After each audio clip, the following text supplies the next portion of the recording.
75 years ago today, Japan devastated the American naval fleet anchored at Pearl Harbor in a surprise attack. More than 2,300 service members were killed in that raid. President Franklin Roosevelt called it a date which will live in infamy. And today at Pearl Harbor and across the nation, survivors came together to honor those who were on the front lines that day. Now, one of the service members who survived that attack now lives at the Ohio Veterans Home in Sandusky.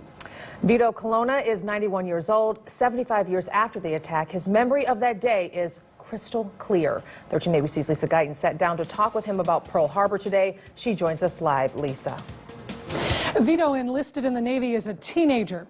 He was a medic and temporarily stationed on board the Arizona.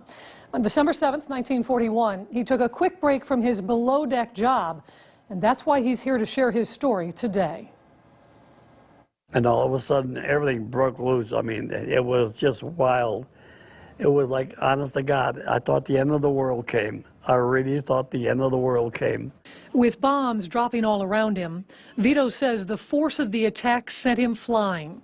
I was blown into the water, but above the concussion, I was up about maybe 45, 50 feet, and I don't know where the hell I was. And I hit that water like it was concrete.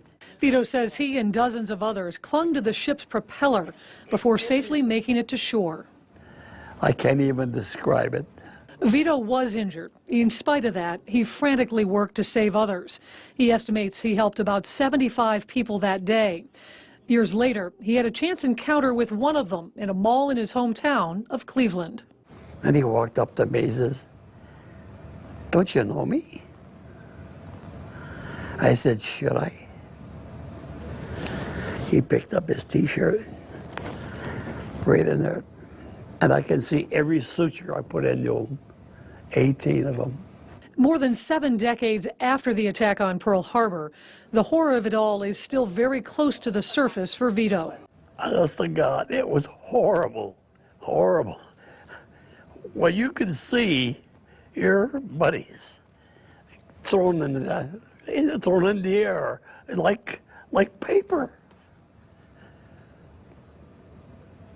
How do you live with that? You know what I mean? It's hard. It's hard. Because of that, Vito didn't talk about that day for a long time, but he now feels it's important to share his story.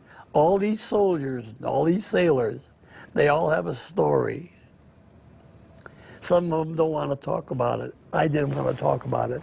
Vito says there's a simple reason for his willingness to now share the most painful chapter in his life story. I want them to remember what the price of what it costs to have freedom. As you just heard, Vito enlisted in the Navy as a teenager. He was actually only 16 at the time. He says he forged his birth certificate. We thank Vito and all the men and women who have served and are serving our country. Reporting live, Lisa Guyton, 13 ABC Action News. Lisa, thank you.